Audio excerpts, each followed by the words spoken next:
Ningizimu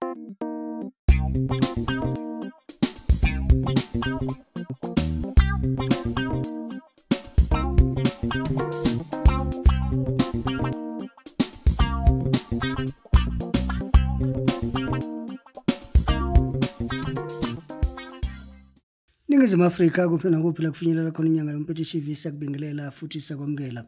Bukeli wami njengenjwayelo ke sihlele nomkhulu wethu la sihlele inyanga yompethu sihlele no professor bathi Captain my Captain. Yebo khehla. Mkhulu wami awubingelela babukeli bakhe emakhaya. Khehla makhehla ngiyabulisa bonke semakhaya ngibulisa inyanga yompethu yonkana eningizimu Afrika yonke nangaphandle kwamalwandle, people of which ngikhuluma nabo from overseas, people of which ngikhuluma nabo from ngaphandle kwamalwandle. Abanye abantu ngikhuluma nabase Ireland, abanye abantu ngikhuluma nabase Asia, abanye abantu ngikhuluma nabase China, abantu ngikhuluma nabase Israel. Ngiyanibulisa nonke ngothando lukaNkulunkulu waphila mandulo kakhulu. Inyanga yompethu mkhulu uthi ngize la ngamandla okuniphilisa nangamandla okunilungisa. Kuleso sipho lesami uNkulunkulu wangiphaso sokuthi ngisiza abantu nokuthi ngibonele abantu impilo zabo. Ngiyabonga.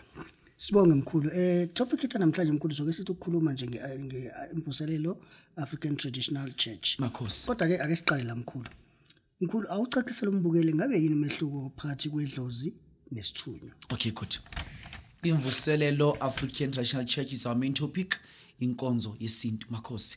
Then namhlanje singena etopicini first question ithi the difference between ngisho kahle khehla idlozi nesithunywa. Nesithunywa, yes. Okay, good. Uma sikhuluma ngedlozi, idlozi an ancestor bakwethu. Then njengoba idlozi kuyi ancestor, we get ukuthi abantu abaningi namhlanje sibahlukanisa amadlozi nezithunywa nengilosi, all those kind of things ezikuthi it's just a norm engenamsebenzi. Then indaba isekutheni nyanga yompethu mkhuluti baba wami, umehluko between idlozi nesithunywa yini? Idlozi nesithunywa umehluko yini? Umehluko between idlozi nesithunywa, idlozi is just an ancestor. Wonke umuntu owashona uyidlozi. Wonke umuntu owashona emhlabeni uyidlozi. Nabazalwane nabo bamadlozi. Umzalwane awusumzalwane umushona uba yidlozi. Futhi uthanda ungathandi uba yidlozi. Then sibe nokuthi sesithola ke manje sesinento noma siba nesithunywa, into ebizwa ngesithunywa. Mkhulu uthi yini isithunywa? Isithunywa it's a verb. Isithunywa is a doing word.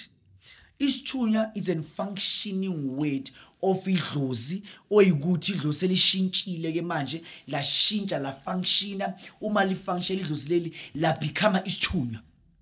Awungizwa? Isithunywa umsebenzi, it's a function, umsebenzi wedlozi eselambile emhlabeni. Leli dlozi njengoba lihambile, leli dlozi manje seliyathunywa emazulwini, seliyathunywa okhokho abanye ukuthi awuhambe uye kwingane yethu Sibongile nomuntu omfuthi nomuntu omfundo uyokhuluma naye umtshele ukuthi thina kwasemathongo emathongweni sifuna ukuthi kube ukuthi ke manje leli dlozi seliyashintsha amase liphenduka yini? Seliphenduka isithunywa. Selihamba lidlozi, selifika kuwena Sibusiso. Selithi kuwena weSibusiso, oyazi ukuthi kunje. Kudingakala ukuthi uwenze kanje nakanje. Idlozi mase liphendukile seliverb. Selibecome into enzakalayo, selibecome into manje esebenzayo. Alisahleli kuphela, seliyasebenza. Then isithola ukuthi isithunywa yidlozi elisebenzayo, yidlozi elithunywayo ukwenza some certain things. So mina ngimangala ukuthi namhlanje uthola ukuthi umuntu uthwasa isithunywa, umuntu uthwasa idlozi. Mina ngimangala ukuthi kanti umehluko yini? Ngomehluko nje ukuthi umuntu leli idlozi but idlozi elithunywayo ubale kunamadlozi amanye angathunywa. Kunamadlozi amanye uthola ukuthi umuntu wakhona solo kashona akwazi umbona thini namhlanje. Ingoba lo muntu lo akakabi netask ayinikiwe.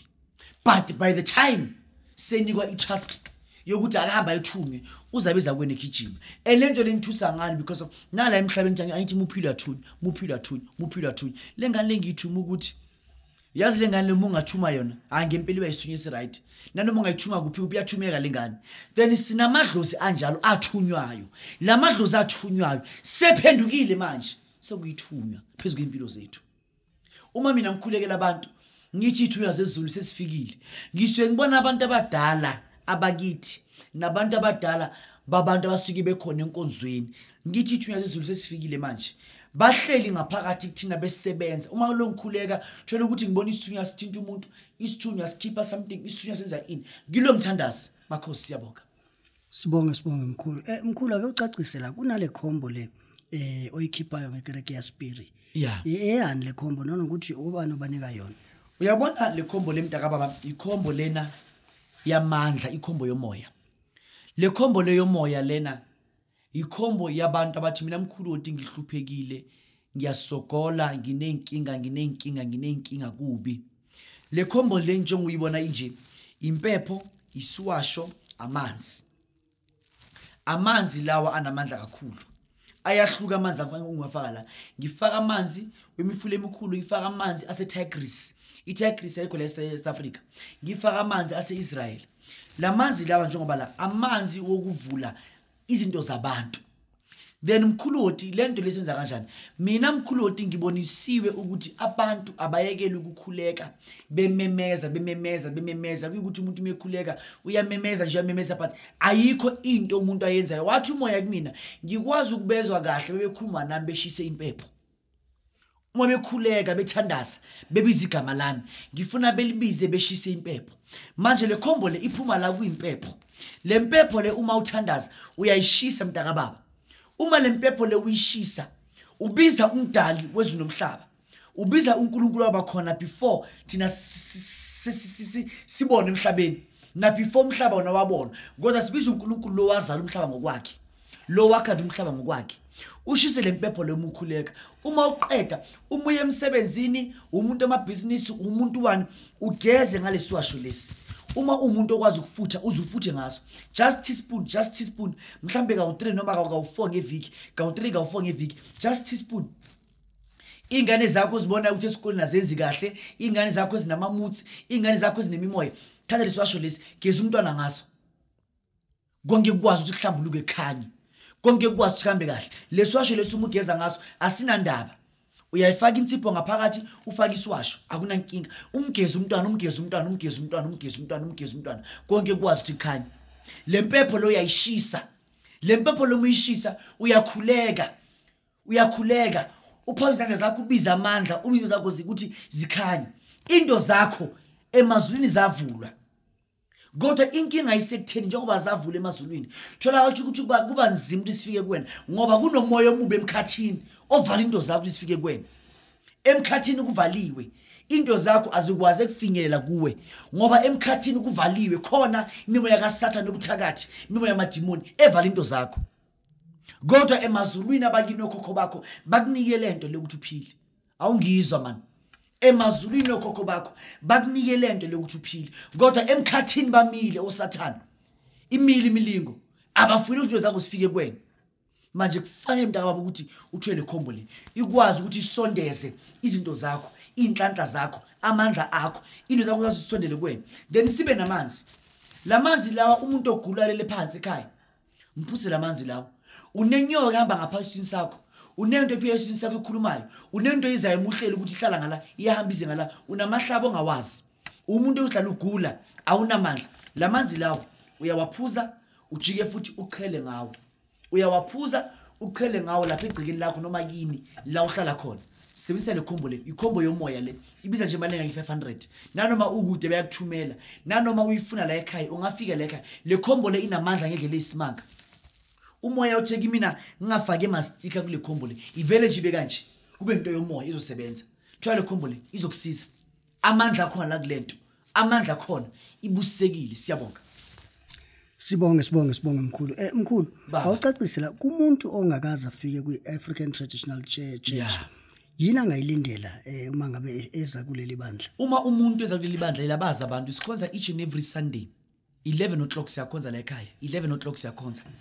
11 o'clock ekseni siba nemfundiso ukudla kwasekuseni. Ngamanye amagama sidliswa ama teachings ukuthi uma siyabantu kumele siphile njani impilo egezekile, impilo ehlambulukile. Then sizabheka ukuthi sibheka kanjani impilo ehlambulukile, impilo egezekile. Sibe nensebenzo. Insebenzo ke yona khehumageba ingena rightly by 12:15. Inkonzo yethu ngaloya yango11 iyaphela ngo11. Miphela ngo11 12:12 siba nenkonzo yensebenzo lapho ke sisuke sikhulula abantu ezibopheni zokuthakathi sisuke sidila imimoya yokuthakathi ngisebenza abantu njengoba uyazi umkhuloti umkhulu uyinyanga ekseni yizwi sidla ukudla kwasekuseni kamoya Holy Spirit then emva kwalokho singena kamanje ngensebenzo uma singena ngensebenzo suke manje sikhulula abantu ezibopheni zomlingo abantu abanamadimoni abantu abahluphekile abantu abahambiswa nezinto ngiyakusebenza nakhona lapho ngisuke ukusebenza nginawe phakathi kwabantu sibaningi 11 o'clock each and every Sunday kube kuyikuthi kodwa past 12 to 1 o'clock insebenzo abantu bayakhululeka impilo zabo ziyashintsha kodwa ngithi kuwena le khombo le iyenzele abantu imanga ivuse umuntu ahamba umuntu ade ehlele ukuchef iminyaka ndaka baba sondela ngamandla siyabonga Sibonge mkhulu ake siphinde sibheke la Imvuselelo African Traditional Church ngabe ihlanza njani Imvuselelo African Traditional Church inkonzo ehlanzekile ngendlela eyisimanga njengoba lenkonzo lokuyinkonzo ehlanzekile inkonzo eyenza ukuthi umuntu abe yilento la ifunayo kubhlungu ukuthi ungene inkonzo uma ungena inkonzo but ungafili ukuthi umuntu omnyama lana sikhonza ngendlela yebundabuko sikhonza ngendlela yomoya sibiza uNkulunkulu ngendlela yomoya bakwethu makhosi siyabonga Sibonge mkhulu ake siphinde sibheke la sesibheka phambi masikudedele mkhulu umuntu mkhulu wedlozi noma umuntu othi unabantu abadala uvumelekile yini ukungena Imvuselelo abantu abanamadlozi abantu abantu abadala siyabadinga kuImvuselelo ngoba lena inkonzo yabo abantu abanamadlozi babizwa ngamadimoni babizwa ngemilingo bayathukuwa each and every day kodwa kule nkonzo le ikhaya labo abeze ngobuningi beze be serious abantu amadlozi abekho serious umuntu amba into 2 minutes uyabaleka amba into 2 minutes uyabaleka ngoba lamadlozi nalawo kuba namanye amadlozi amadimoni la kubona kodwa abantu abaphakamisa inyawo beze enkonzweni sokhulekela siyabonga Sibonge mkhulu sibonge babukeli bonke benyanga yoMPEDI TV makhosi